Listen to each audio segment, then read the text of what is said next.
Welcome back after the break. नाज़रीन, कराची की मसरूफ सड़कों पर जहां हर रोज इंसानों के साथ साथ आपको पता है कि बेज़बान जानवर भी हादसा, भूख और बेबसी का शिकार होते हैं, वहाँ एक शख्स खामोशी से उम्मीद की किरण बनकर सामने आया है।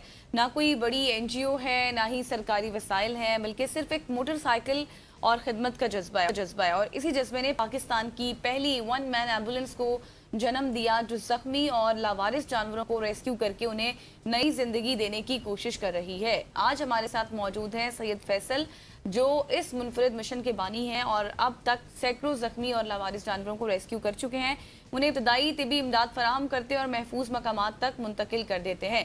आज उन्हीं से जानेंगे कि इस गैर सफर का आगाज उन्होंने कैसे किया, मुश्किलात भी ज़ाहिर आती होंगी, कैसे टैकल किया, सब कुछ। सईद फैसल साहब हमारे साथ मौजूद हैं। फैसल साहब, thank you so much for joining us. आप बहुत ही अच्छा काम कर रहे हैं, सबसे पहले तो आपको अप्रिशिएट करना चाहिए। और हमें ये बताइएगा कि ये वन मैन एम्बुलेंस का ख्याल आपको कैसे आया, और स्पेशली जो जानवरों के हवाले से आप काम कर रहे हैं वो तो वैसे ही अप्रिशिएटेबल है। Thank you so much. जानवरों का ख्याल इस तरह आया कि मैं किसी के फोर्थ फ्लोर फ्लैट पे गया हुआ था, तो मैंने देखा कि किचन में चूटी आई है। चूटी छोटा सा एक जानवर है, तो चूटी आई है, तो वो किचन में फोर्थ फ्लोर आई है।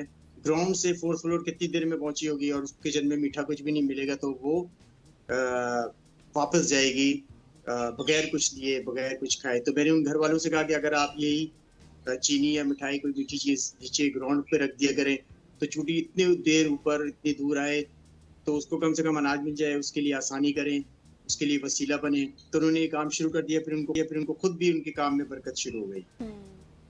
सही, ज़बरदस्त। अच्छा, मुझे ये बताएं सर कि अभी तक आप कितने ज़ख्मी या फिर लवारिस जानवरों को रेस्क्यू कर चुके हैं, और कौन सा रेस्क्यू आपके लिए सबसे ज़्यादा यादगार था या फिर सबसे ज़्यादा कोई मुश्किल भी रहा है? बहुत सारे जानवर हैं, क्योंकि मैं एक्चुअली जो मेरी ज्यादातर जो रेस्क्यू है रात की होती है, तो रात को जख्मी जानवर बाहर निकलता है, क्योंकि डर के हमारे दिन में बाहर नहीं निकलता, क्योंकि लोग पत्थर मारते हैं, भगाते हैं, ये करते हैं, वो करते हैं। रेस्क्यू में से बहुत सारी रेस्क्यू ऐसे हैं जो यादगार हैं, लेकिन कुछ रेस्क्यू ऐसी हैं जैसे कि मदर कैट है, उसके बेबीज हैं, उसको मदर कैट को फ्लैट वालों ने जहर दे दिया। बच्चे तड़प रहे हैं, उसकी माँ के ऊपर लेटे हुए हैं। मैं गया पिक करने को, देखा माँ मरी हुई, लेकिन उनके जो किटन्स हैं उनको नहीं पता कि उनकी माँ को जहर दे दिया है। और फ्लैट वाले अक्सर ये करते हैं कि अपने जो जो काम होते हैं फ्लैट्स के, उनको वो 0/0, और जो उनके जहर प्रोवाइड करना है उसको 15 मिनट में अरेंज कर लेते हैं। बड़े अफसोस की बात है।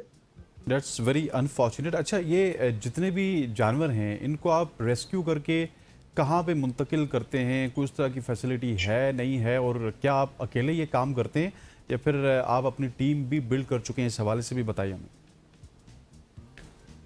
मैं अकेला इस तरह से नहीं हूँ, क्योंकि सबसे बड़ी बात तो कि मेरा अल्लाह मेरे साथ है, वही मेरी टीम है।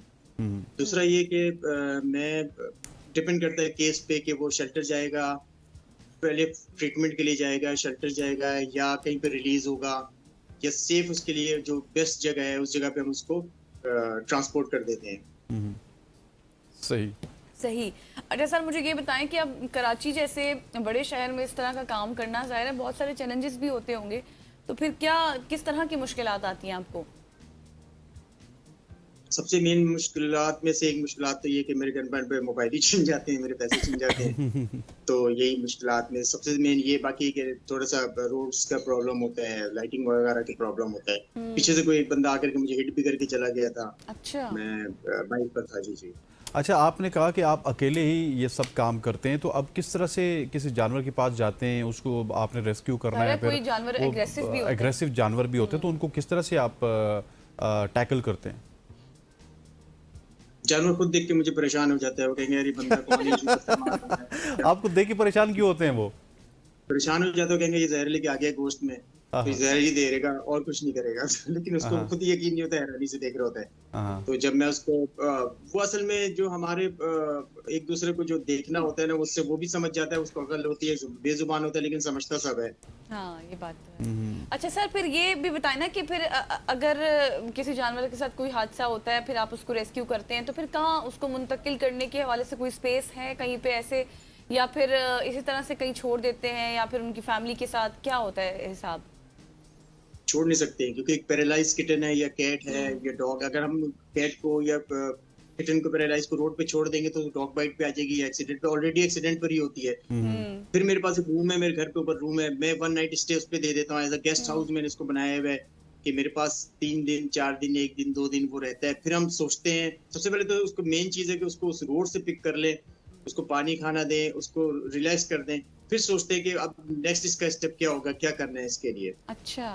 अच्छा, तो सर मुझे ये बताइएगा कि अब कराची के मसाइल में आप यकीनी तौर पे आप एक काम कर रहे हैं और आप इंडिविजुअल कैपेसिटी में कर रहे हैं। कराची बहुत बड़ा शहर है, सो कहीं आपने सोचा कि किसी तरह से टीम भी बिल्ड की जाए ताकि एक एरिया में आप कर रहे हैं, दूसरे एरिया में कोई ना कोई आपका टीम मेंबर हो? क्योंकि बहुत सारे लोग हैं जो कि आज भी जानवरों से बड़ा प्यार करते हैं, उनका बड़ा लगाव है जानवरों के साथ। मोस्टली मैं पाकिस्तान की भी बात कर रहा हूँ जो मैंने देखा है, और दुनिया की भी बात कर रहा हूँ। मुझे फीमेल्स की कॉल्स आती हैं, गर्ल्स की कॉल्स आती हैं। अभी भी एक ऑफिस में लड़की है, डॉग हिट हो गया, कुछ हो गया, तो वो फोन कर रही है। और ये लड़कियां जो हैं, ये जो जिनका दिल इतना काइंड होता है कि मैंने तो 98% जो लड़कियां ही कॉल करती हैं मुझे, और वो बेचारी रात को 3 बजे नहीं निकल सकती, तो वही मेरी टीम है। तो उनकी हेल्प करना, उनकी मदद करना। बाज ऐसी लड़कियां जो अफोर्ड नहीं कर सकती ट्रांसपोर्टेशन, शेल्टर के पैसे या ट्रीटमेंट के, तो मैं प्रोवाइड करता हूँ सारी चीजें, स्प्रे वगैरह सब कुछ मैं खुद प्रोवाइड करता हूँ। तो मैंने जो देखा है कि जो लड़कियां और गर्ल्स हैं वही आगे आगे हैं, और वही मेरी टीम है। सही हो गया। अच्छा सर देखें, अब जो भी इंसान काम करता है उसमें हर्डल्स आती हैं, चैलेंजेस आते हैं, जो अपने जिक्र भी किया। लेकिन सर आप अपना सारा एक्सपेंस फिर कैसे पूरा करते हैं? ज़ाहिर है क्योंकि आपके पास ऐसा टीम भी नहीं है, फिर अपनी मदद आपके तहत आप सब कुछ करते हैं। किसी जानवर के साथ ज़ाहिर है उसको मेडिकल ट्रीटमेंट भी ज़रूरत हो जाती है, फिर आपका अपना पेट्रोल का खर्चा भी तो होता होगा, ज़ाहिर है आप बाइक पे होते हैं, तो कैसे मैनेज होता है? जानवरों की दुआ से सब मैनेज हो जाता है, जानवरों की दुआ लगती है, सब मैनेज हो जाता है। कोई केस आता है तो हम देखते हैं कि 6000 टू 9000 टू 10000 का अगर उसमें खर्चा आ रहा है, तो हम वही मैंने आपको बताया थी, गर्ल्स मिलके हम एक आपस में डिस्कस करते हैं, थोड़े थोड़े पैसे कंट्रीब्यूट करके कर लेते हैं। मेरी डिस्ट्रीब्यूशन है फूड सप्लाई की, बर्ड्स की, पैरेट्स की फूड बनाता हूँ मैं, वो सप्लाई होती है, डिस्ट्रीब्यूशन होती है उसकी, वही इनकम है मेरी, वो भी इसमें लगती है पैसे। सही से, मतलब कि वो उस साइड से पैसे आप जनरेट करते हैं और यहाँ पे लगाते हैं। और मुझे ये बताइएगा कि इस काम को अब दीगर शहरों में इसके फैलाव के लिए भी कोई आपका विजन है कि आपने इसको दीगर शहरों में भी लेके जाना है? उसके लिए मुझे खुद विजिट करना पड़ेगा। जब मैं एक एग्जाम्पल बनूंगा, मैं लाहौर, इस्लामाबाद, पिंडी या पूरा जितने भी पाकिस्तान के शहर है, वहाँ एक हफ्ते का मैं टूर करूंगा, खुद वहाँ पे करके दिखाऊंगा लोगों को ताकि अवेयरनेस हो, और फिर मुझे फॉलो करके लोग उस काम में इन हो जाए। सही।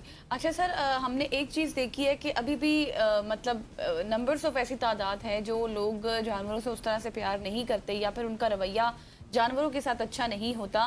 तो आप नहीं समझते कि आप अकेले ये काम कर तो रहे हैं, लेकिन इसके साथ साथ सोसाइटी को एजुकेट करना भी एक मुश्किल काम है? वो भी एजुकेट करने के हवाले से भी आपको ख्याल आता है?